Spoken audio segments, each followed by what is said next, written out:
नमस्कार, हमारा नाम है समरीन और आपने देखना शुरू कर दिया है लाइव सिटीज। देखिए, शिक्षा विभाग और राज्य भवन में एक बार फिर से विवाद छिड़ गया है।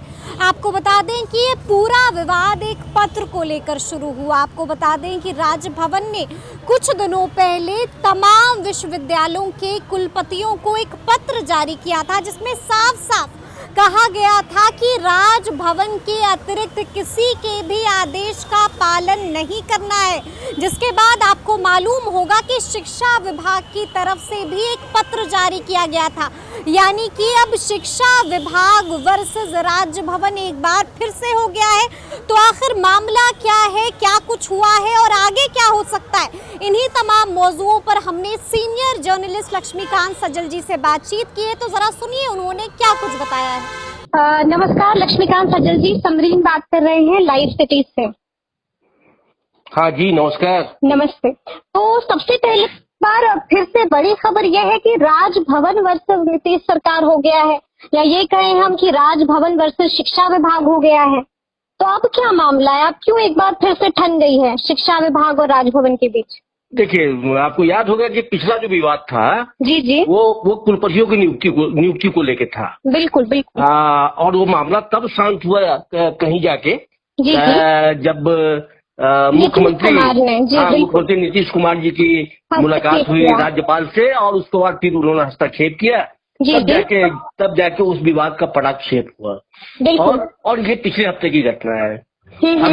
अभी एक हफ्ता भी नहीं बीते थे कि राजभवन से एक आदेश जारी हुआ।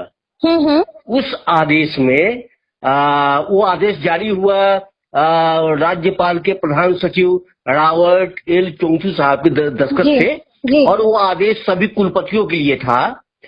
उस आदेश में कुलपतियों से साफ साफ कहा गया कि आप राजभवन के अतिरिक्त किसी का भी आदेश नहीं मानेंगे, किसी का आदेश। ठीक, किसी का आदेश नहीं माने, आपको सिर्फ राजभवन का ही आदेश मानना है। ठीक है। उसमें ये भी कहा गया था कि शिक्षा विभाग के कुछ अधिकारी जी गलत ऐसे वैसे आदेश जारी कर रहे हैं और विश्वविद्यालयों की ऑटोनॉमी में हस्तक्षेप कर रहे हैं अनावश्यक। ठीक है। तो इसलिए उन्हें ये अधिकार नहीं है और आपको सिर्फ राजभवन का ही अधिकार मानना है। ठीक है, आदेश सिर्फ राजभवन का मानना है। हाँ, बस इसी से विवाद, यही से फिर नया विवाद इसी लेटर के साथ शुरू हो गया। ठीक है, और इस लेटर को शिक्षा विभाग ने बहुत ही सीरियसली टेकअप किया, और शिक्षा विभाग ने राजभवन से पूछा कि भाई आप ये बताओ कि आपने जो कहा है कि सिर्फ राजभवन को अधिकार है, तो आप ये बताओ कि विश्वविद्यालय अधिनियम में, यानी विश्वविद्यालय कानून में कहाँ लिखा हुआ है कि राज्य सरकार को अधिकार नहीं है? अच्छा। आप ये बताओ कि जहाँ लिखा हुआ है विश्वविद्यालय अधिनियम की जिस धारा में, वो धारा हमको बताओ आप। और दूसरा सवाल इन्होंने किया मतलब शिक्षा विभाग की तरफ से दूसरा सवाल जो किया गया। हाँ, बिल्कुल। इन्होंने दूसरा सवाल पूछा कि आपने जो कहा है कि कुछ अधिकारियों द्वारा आदेश दिए जा रहे हैं, तो आप उन अधिकारियों का मुझे नाम बताएं, कौन से अधिकारी हैं? अच्छा, नाम भी पूछा गया है कि वो अधिकारी कौन है? ये कौन अधिकारी है जिसका आपने अपने पत्र में उल्लेख किया है, कुलपतियों को लिखे पत्र में, आप उन अधिकारियों का हमें नाम बताएं। और तीसरा जो महत्वपूर्ण बात कही गई है वो लेटर में, उसमें ये कहा गया है कि अगर आपने जो कहा कि विश्वविद्यालयों को ऑटोनॉमी है, तो ऑटोनॉमी कहाँ है आप ये बताएं। और आप ये बताएं कि जब राज्य सरकार विश्वविद्यालयों को हर साल 4,000 करोड़ रुपए देती है और विश्वविद्यालयों से जुड़े 3,000 मुकदमे हाई कोर्ट और सुप्रीम कोर्ट में पेंडिंग है, तो जब राज्य सरकार को अधिकार ही नहीं है, तो इन मुकदमों में राज्य सरकार को पार्टी क्यों बनाया गया है? तो जब राजभवन को ही अधिकार है, तो ये मुकदमा राजभवन लड़े और इसमें इंटरवीन करे, इन मुकदमों में इंटरवीन करके वो लड़े। इसका मतलब ये हुआ कि राजभवन कोर्ट में जाके बताए कि भाई मुकदमा में पार्टी मुझे बनाया जा रहा है, मुकदमा मुझे लड़ना है, राज्य सरकार को नहीं लड़ना है। तो आप ऐसा क्यों नहीं करते? तो विवाद का एक पक्ष ये हुआ कि राज्य सरकार ने, माने शिक्षा विभाग ने राजभवन से पूछा कि आपने जो कुलपतियों को आदेश दिया है, उस आदेश के आलोक में ये 3 जो बिंदु हैं ये स्पष्ट करें। और दूसरा इन्होंने कुलपतियों को एक नया आदेश भी दे दिया। अच्छा, क्योंकि राजभवन ने मना किया था कुलपतियों को कि आप दूसरे का आदेश नहीं मानेंगे, मानना है जी। तो इन्होंने कुलपतियों को आदेश दिया। पहला आदेश प्रमुख ये दिया कि आप विश्वविद्यालय मुख्यालय से अगर बाहर निकलेंगे, ये नहीं रहेंगे या अवकाश में जाएंगे, तो उसकी विधिवत सूचना आप शिक्षा विभाग को भी देंगे जी। दूसरा इन्होंने आदेश दिया कि आप जब इंस्पेक्शन में निकलेंगे कॉलेजों के और ये, तो आपसे अपेक्षा की जाती है कि आप कुलपति रहते हुए भी क्लास भी लेंगे। हाँ, ये जो आपका सब्जेक्ट है उस सब्जेक्ट का आप क्लास भी लेंगे। तीसरा उसमें कहा गया है कि विश्वविद्यालयों के कॉलेजों के प्रिंसिपल, यूनिवर्सिटी के डीन या बाकी जो भी ऑफिसर्स हैं वो भी इंस्पेक्शन में निकलेंगे तो वो भी क्लास लेके बताएंगे कि कैसे पढ़ाना है। अच्छा, हाँ, वो भी बताएंगे। और तीसरा कुलपतियों से सरकार ने अपेक्षा की है, शिक्षा विभाग ने, कि वो छात्रावासों का और कॉलेजों का नियमित रूप से इंस्पेक्शन करेंगे। तो कुलपतियों को ये ताजा आदेश भी शिक्षा विभाग द्वारा दे दिए गए हैं। हाँ, बिल्कुल। और दोनों जो राजभवन को जो पत्र गया है वो पत्र शिक्षा विभाग के सचिव बैद्यनाथ यादव जी के हस्ताक्षर से गया है जी।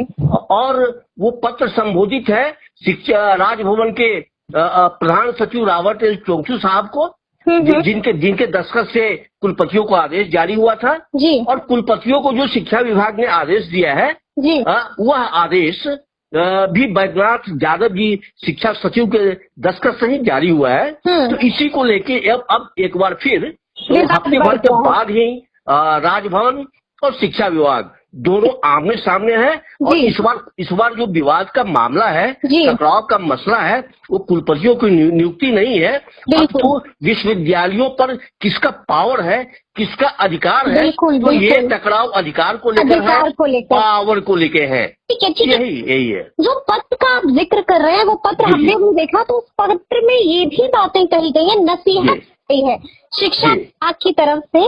और तो साफ साफ कहा गया है कि अगर आपको इतनी उत्सुकता है राजभवन संबोधित करके, कि अगर इतनी उत्सुकता है तो फिर कोर्ट के मैटर्स में भी आप हस्तक्षेप करना शुरू कर दीजिए।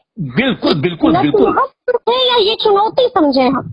इसको चुनौती के रूप में ही कहा गया ना। जी।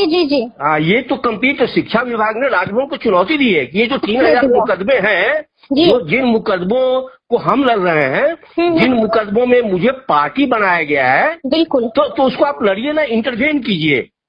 उसमें हस्तक्षेप याचिका दायर क्यों नहीं करते आप उन मुकदमों में हस्तक्षेप याचिका दायर कीजिए। सीधे तौर पे ये कहा गया है। सीधे तौर पे ये कहा गया है। जी। क्या लगता है कि गलती किस तरफ से हो रही है? मुझे लगता है कि ताली दोनों हाथों से बज रही है। अच्छा। हाँ, इसमें कोई भी, चाहे राजभवन हो या शिक्षा विभाग हो, वो कोई भी पीछे एक कदम भी पीछे हटने को तैयार नहीं है। और दोनों में भी कोई कंप्रोमाइजिंग मूड में नहीं दिख रहा है। तो अंजाम क्या लग रहा है आपको? इस लड़ाई का अंजाम अब क्या हो सकता है? इस लड़ाई का अंजाम तो फिलहाल यही दिख रहा है कि फिर मुख्यमंत्री के लेवल से ही कोई समाधान निकलेगा इसका। मतलब एक बार फिर से सीएम साहब बिल्कुल एक बार फिर से उनको इंटरवेन करना पड़ेगा, तब जाके ही मामला सुलझेगा। अन्यथा ये विवाद और उलझने की संभावना है, बढ़ने की संभावना है। मतलब ये विवाद और उलझ सकता है जब तक अगर सीएम साहब हस्तक्षेप नहीं करें तो। बिल्कुल। और इसमें सबसे जो पोजीशन गड़बड़ है वो कुलपतियों की है। कुलपतियों सारे कुलपति पशु पेश में है कि राजभवन और शिक्षा विभाग के इस टकराव में वो क्या करें, वो किनका आदेश माने किनका नहीं माने।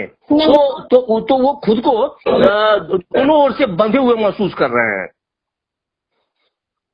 तो मतलब अब देखना होगा कि आगे इस मामले में क्या कुछ निकल कर आता है। बिल्कुल बिल्कुल बिल्कुल, लेकिन जो भी होगा जल्दी होगा। जल्दी होगा, चलिए। बिल्कुल बिल्कुल, बहुत शुक्रिया सज्जल जी। ठीक है, धन्यवाद। तो सुना आपने क्या कुछ बता रहे हैं लक्ष्मीकांत सज्जल जी। देखिए साफ साफ कह रहे हैं कि विवाद अब बढ़ता जा रहा है, मामला अब तूल पकड़ता जा रहा है। और देखिए साफ साफ ये भी कह रहे हैं कि कहीं ऐसा ना हो जाए कि एक बार फिर से सीएम नीतीश कुमार को हस्तक्षेप करना पड़े, और कहीं ऐसा ना हो जाए कि एक बार फिर से सीएम नीतीश को इस मसले को सुलझाना पड़े। तो अब आगे क्या होगा ये तो आने वाला वक्त ही बताएगा, लेकिन इस तरह के तमाम अपडेट्स के लिए ऐसे ही हमारे साथ बने रहिएगा और देखते रहिएगा लाइव सिटी। शुक्रिया।